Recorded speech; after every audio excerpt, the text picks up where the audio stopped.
Nutrition kids ഉപയോഗിക്കുന്നതോടൊപ്പം തന്നെ എനിക്ക് immunity കൂടി വന്നു. അപ്പോഴത്തേക്കും എനിക്ക് മനസ്സിലായി ആർസിമിൻ്റെ പ്രോഡക്ട്സിൻ്റെ ക്വാളിറ്റിയും കാര്യങ്ങളൊക്കെ മനസ്സിലായി. അപ്പോഴൊക്കെ ആണെങ്കിലും ഞാൻ ഓർക്കുന്നത് 5ാം ക്ലാസ്സിൽ 6ാം ക്ലാസ്സിൽ പഠിക്കുന്ന സമയത്താകുമ്പോൾ പഠിക്കണം, വലുതാകണം, അത് കഴിയുമ്പോൾ +2 സയൻസ് എടുക്കണം, അത് കഴിഞ്ഞിട്ട് BTech എടുക്കണം, അല്ലെങ്കിൽ BCAക്ക് പോകണം, അങ്ങനെ എടുത്ത് നമുക്കൊരു ജോലിയിലോട്ട് എത്തിച്ചേരാന്നുള്ള കാഴ്ചപ്പാടിലാണ് ഞാൻ പഠിച്ചു വന്നുകൊണ്ടിരുന്നത്. അപ്പോൾ അപ്പോഴൊക്കെയാണെങ്കിലും എൻ്റെ മനസ്സിലുള്ളത് നമുക്കൊരു പഠിച്ചു കഴിഞ്ഞിട്ടുണ്ടെങ്കിൽ ഒത്തിരി ഓപ്പർച്യൂണിറ്റി ഉണ്ട്, നമുക്ക് ഒത്തിരി കോമ്പറ്റീഷൻ ഒന്നും ഇല്ല, നമുക്ക് ഒരു വേൾഡിലോട്ട് ഇറങ്ങുമ്പോഴത്തേക്കും നമുക്ക് ഒത്തിരി പെട്ടെന്ന് ജോലി കാര്യങ്ങൾ കിട്ടാനായിട്ട് പറ്റും, നമുക്ക് പ്രതീക്ഷിക്കുന്ന പോലെ തന്നെ നമ്മുടെ ലൈഫ് മുന്നോട്ട് കൊണ്ടുപോകാനായിട്ട് പറ്റുമെന്നാണ് ഞാൻ കരുതിക്കൊണ്ടിരുന്നത്. പക്ഷേ അങ്ങനെയൊന്നും അല്ലായിരുന്നു. 10ാം ക്ലാസ് കഴിഞ്ഞു. 10ാം ക്ലാസ് കഴിഞ്ഞപ്പോഴത്തേക്ക് വലിയ ഐഡിയ ഒന്നും ആയില്ല, എന്താണ് ചെയ്യേണ്ടതെന്നൊരു മനസ്സിലാകുന്നില്ലായിരുന്നു, എന്താ നമുക്ക് ഈ ഫ്യൂച്ചറിൽ എന്തൊക്കെ വേണമെന്നൊക്കെ ഉള്ളത്. അപ്പോൾ അത് കഴിഞ്ഞപ്പോഴത്തേക്ക് ഞാൻ 10ാം ക്ലാസ് നല്ല മാർക്കുണ്ടായിരുന്നു. അപ്പോൾ ഞാൻ പഠിക്കാത്തടത്ത് കമ്പ്യൂട്ടർ സയൻസ് സ്ട്രീം എടുത്തു. അതെടുത്ത് കഴിഞ്ഞപ്പോഴത്തേക്കും BCAയിട്ട് പോകാമെന്ന കാര്യത്തിലാണ് ഞാൻ എടുത്ത് കഴിഞ്ഞ് പഠിച്ചു വന്നപ്പോഴത്തേക്ക് എൻ്റെ ചേട്ടന്മാരൊക്കെ അപ്പം പഠിത്തം കഴിഞ്ഞ് അവർ ജോലിയിലോട്ട് കയറുന്ന സമയമായി. അപ്പോഴത്തേക്കൊക്കെയാണ് എനിക്കൊരു റിയാലിറ്റി ചെക്ക് മനസ്സിലായത്. ഇപ്പോഴത്തെ എങ്ങനെയാണ് ഇവരെല്ലാം ജീവിക്കുന്നത്, എങ്ങനെയാണ് ഇവർ ഇതായിട്ട് മുന്നോട്ട് പോകുന്നതെന്ന്. അപ്പം ചേട്ടൻ ജോലി കഴിഞ്ഞ് പഠിച്ചൊരു 10-20 വർഷം പഠിച്ചിറങ്ങിയിട്ട് നമുക്ക് അതിൻ്റെ ഒരു എന്താ പറയുക, ഒരു 1% പോലും നമുക്ക് അതിനൊരു തിരിച്ച് കിട്ടുന്നില്ല.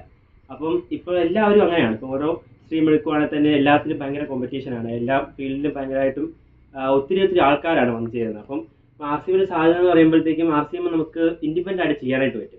വേറെ ആളുടെ കീഴിൽ നിന്ന് ജോലി ചെയ്യേണ്ട കാര്യങ്ങളൊന്നുമില്ല RCM വരുമ്പോഴത്തേക്കും. അതുമല്ല, നമുക്ക് നമ്മുടേതായിട്ടുള്ള സ്കിൽസ് ഡെവലപ്പ് ചെയ്ത് ഓരോരോ കാര്യങ്ങൾ ഇംപ്ലിമെൻറ്റ് ചെയ്തുകൊണ്ട് തന്നെ നമുക്ക് RCMൽ വളർന്നു വരാനായിട്ട് പറ്റും. അതാണ് RCMന് മെയിനായിട്ടൊരു ഇതായിട്ട് വരുന്നത്. അതുമല്ല, ഇപ്പോൾ നമുക്കറിയാം APJ അബ്ദുൽ കലാം പറഞ്ഞിട്ടുണ്ട്, ഇന്ത്യയുടെ മികച്ചൊരു സോഴ്സ് എന്ന് പറയുന്നത് അടുത്ത യൂത്ത് ആണെന്ന് പറഞ്ഞിട്ടുണ്ട്. ആ കാര്യം ഓർത്തുകൊണ്ട് തന്നെയാണ് RCMൻ്റെ ഒരു മിഷൻ വരുന്നത്. അപ്പം കഴിഞ്ഞ ദിവസം RCMൽ TCG ഒരു ക്ലാസ് ഉണ്ടായിരുന്നു. അതിൽ TCG പറഞ്ഞത് ഇതിൻ്റെ ബിസിനസ് കാര്യങ്ങളോ ഇതിൻ്റെ പ്രൊഡക്റ്റിൻ്റെ കാര്യങ്ങളൊന്നുമല്ല, എങ്ങനെയാണ് നമുക്കൊരു നല്ല മനുഷ്യനാകാൻ പറ്റുക എന്നുള്ള കാര്യം മാത്രമാണ് ആ ക്ലാസ്സിൽ പറഞ്ഞത്.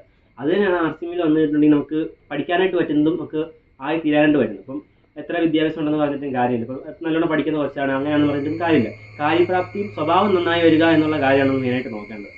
അങ്ങനെ ഒരു വരുന്നത് വെച്ചാൽ ഇത്ര നല്ലോണം പഠിക്കില്ല, സ്വഭാവം നല്ലതാണ്, അപ്പം നമുക്കറിയാം, നമുക്കൊരു അക്സെപ്റ്റ് ചെയ്യാൻ പറ്റും ആ കുട്ടീനെ. ഇപ്പം ഒത്തിരി പഠിക്കുന്ന കുട്ടിയാണ്, ഒത്തിരി കാര്യങ്ങൾ ചെയ്യുന്നതാണ്, പക്ഷേ സ്വഭാവം മോശമാണെങ്കിൽ നമുക്കറിയാം ഒന്നും കാര്യമില്ല.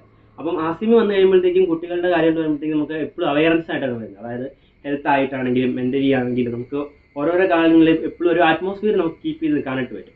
അപ്പം RCM വരുന്ന യൂത്തുകൾ ഒരിക്കലും വേറെ രീതിയിലോട്ട് പോകില്ല, അവരെപ്പോഴും പോസിറ്റീവായി ആയിട്ടിരിക്കും, നല്ല നല്ല ക്യാരക്ടറായിരിക്കും ഡെവലപ്പായി വരുന്നത്.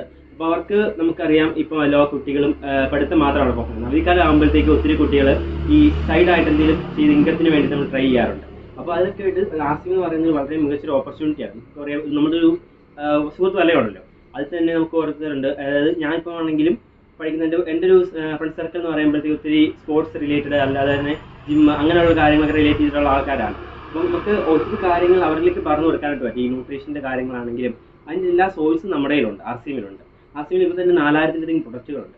അപ്പോൾ നമുക്ക് നിത്യോപയോഗ ജീവിതത്തിൽ വേണ്ടിയുള്ള എല്ലാ കാര്യങ്ങളും RCMൽ ഉള്ളതുകൊണ്ട് തന്നെ നമുക്ക് യൂത്തിന് കൂടുതലായിട്ടും ഇതിലോട്ട് ഇൻക്ലൂഡ് ചെയ്യാനായിട്ട് പറ്റും. യൂത്തിന് വേണ്ട ഒത്തിരി കാര്യങ്ങൾ RCMൽ നമുക്ക് പഠിക്കാനായിട്ട് പറ്റും. അവർക്ക് എന്താ പറയുക, ക്യാരക്ടർ ഡെവലപ്പ് ചെയ്യാനായിട്ട് പറ്റും, സെൽഫ് ഇമ്പ്രൂവ്മെൻറ്റിന് വേണ്ടിയിട്ടുള്ള കാര്യങ്ങൾ RCMൽ നിന്ന് കിട്ടും. അതുപോലെ തന്നെ ഒത്തിരി കാര്യങ്ങൾ RCMൽ നമുക്ക് പഠിക്കാനായിട്ട് പറ്റും. വെറുതെ ഒരു ജോലി ചെയ്ത് ഒരാളുടെ കീഴിൽ ജോലി ചെയ്ത് അയാൾക്ക് വേണ്ടി വർക്ക് ചെയ്ത് അയാളുടെ കമ്പനിയുടെ ഉയർച്ചയ്ക്ക് വേണ്ടി അല്ല നമ്മൾ വർക്ക് ചെയ്യുന്നത്. നമ്മൾ ജീവിതത്തിൽ എന്തെങ്കിലും ആയിത്തീരും, നമ്മൾ മരിച്ചു പോയി കഴിയുമ്പോഴത്തേക്കും ഇങ്ങനെ ആളോട് ജീവിച്ചിരുന്നു എന്ന് സമൂഹത്തിൽ ഓർക്കാൻ വേണ്ടിയിട്ട് കൂടിയാണ് നമ്മളെല്ലാവരും ജീവിക്കുന്നതെന്ന് പറയാനുള്ളത്. അപ്പം അതിന് ഏറ്റവും മികച്ചൊരു പ്ലാറ്റ്ഫോമാണ് RCM എന്ന് പറയുന്നത്. അപ്പം RCMലോട്ട് കൂടുതൽ യൂത്തുകളെ നിങ്ങളെ പേരൻസ് കൊണ്ടുവരിക, അവർക്ക് അവരുടെ ഇഷ്ടം എന്താണെന്നനുസരിച്ച് അവർക്ക് ജീവിക്കാനായിട്ട് വിടുക.